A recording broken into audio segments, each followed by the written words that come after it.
Hello, my monstrosities. Hello once again. Today I bring to you a Dead by Daylight discussion video. As you can see, the dev update dropped today, and something pretty big happened that we knew was coming, or I guess is going to happen. But the way they did it, I am now very scared for the way Dead by Daylight's game health will go overall. I'm just going to get into it. Eruption got hit, and it got hit pretty darn hard. Instead of 10% overall progress and incapacitated, what everybody was crying about, it only does current progress and will make it so that survivors who actively are working on the gen will scream and reveal their aura to the killer for 10 seconds. Now, before you go, wah, killer main, bang, yeah. Okay, first, yes, I am a killer main, but I don't use gen regression perks because I don't feel they're needed. You can look at the last 6 months of videos for that. But what I'm scared of is the way that incapacitated was completely removed instead of finding the sweet spot from when it was useless when Nemesis was released and to its currently more powerful state of 25 seconds. Now, eruption is, let's be honest, I usually don't like to knee jerk reaction on balance changes, but it's pretty dead. Aura to the killer for 10 seconds does what? I either see them do the gen in my face for 10 seconds or I don't because they have off the record or distortion. So I guess the only person that can use this is Oni. You go Nurse and Huntress, but was Huntress kicking gens even though she has to reload at lockers too? And Nurse has better things to use, right?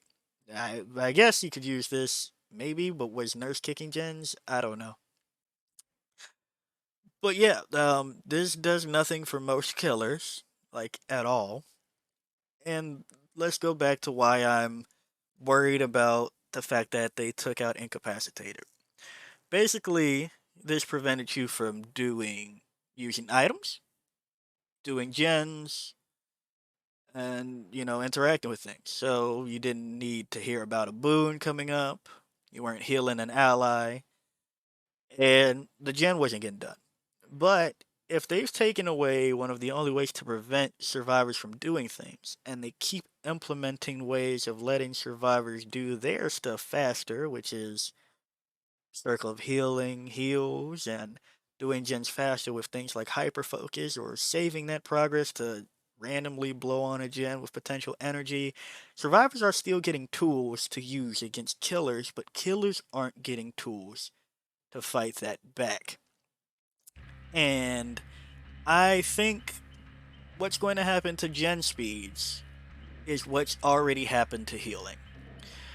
The only way to make it for every killer to inflict broken, which means that healing can't happen, is forced penance, and protection hits is on a case by case basis across killer powers and, of course, hitting somebody while you're carrying somebody, things like that. But let's look at how long it took for another perk to inflict broken. And this one triggers at the end of the game. So, if you don't have ways to stop healing overall, where are you at? Yeah, you can Sloppy Butcher or Gift of Pain them all day. Make it take a little bit longer, and if you find them, they lose that progress. But if they can do the heal in quick enough time with no drawbacks, it doesn't matter what the progress is, the potential to lose the progress, which is what I'm getting at with gens. If it doesn't matter how long they need, and you can't find somebody to interrupt that progress, what do you have to stop it?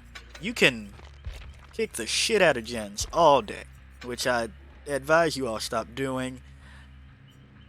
Are you going to then babysit one gen at a time for Call of Brine, or what is Overcharge? Is that what we're doing? Because that's going to lose you the game, which is already losing you all the game while you're sitting there kicking the gen 5 times overall.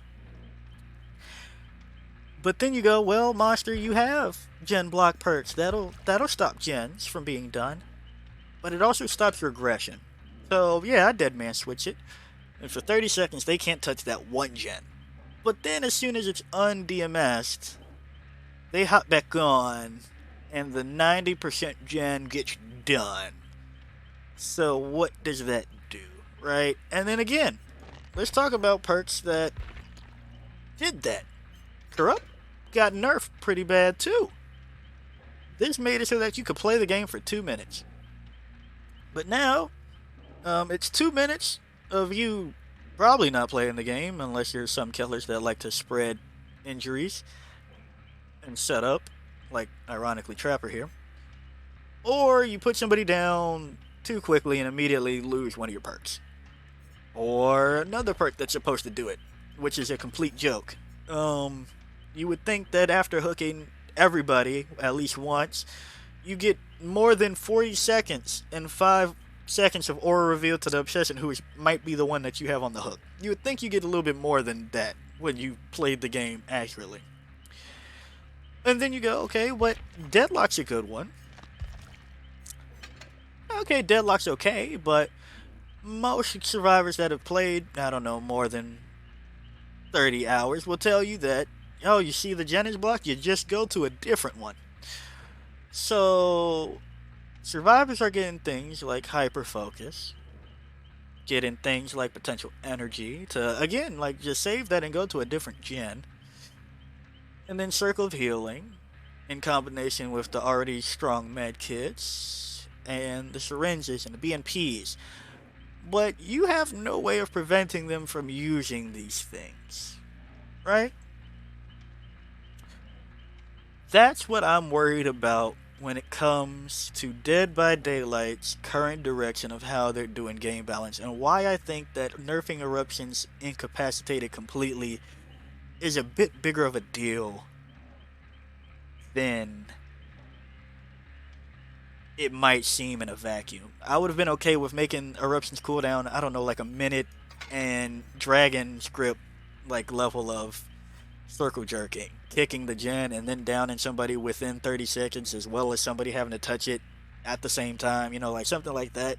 I would have been okay with that, but I think making it so that it's not even a good gen regression perk on top of everything is a little bit too much.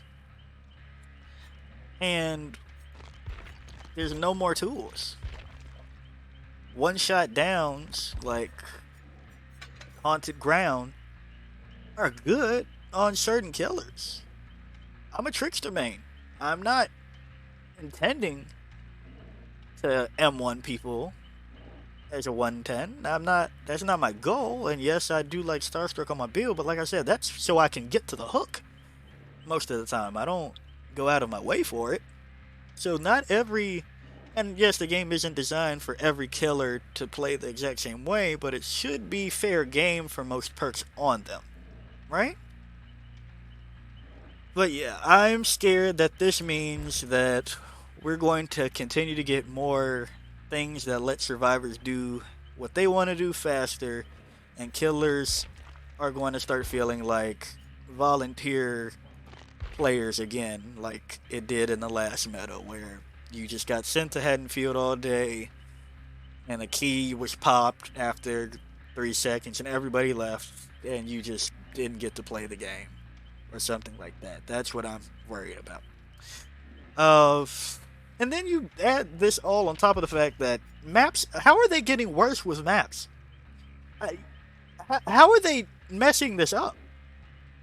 At first, I tried not to harp on behavior too much, but I've lost faith. How are they so fucking garbage at maps? This one just got reworked, and I would still argue it's bad. Like, just because you made it smaller and left the pallets in the same places, it's still very annoying. Yeah, it doesn't take me 5 years to get across, but there's like 50 safe pallets. This is still bad. I felt this was fair because it was 3-1-3 and whichever side broke the other side first, but hey, everybody hated it. And now it's one arguably killer-sided map and one arguably survivor-sided map. I don't know. I don't know what's going on at Behavior Interactive when it comes to Dead by Daylight, and I think that they're playing silly games and might end up with silly prizes. So yeah, if you like the video, like it. Got a comment from me. Comment. Community poll said maybe on doing discussion videos. So that's where we are. And until next time, peace out, my monstrosities.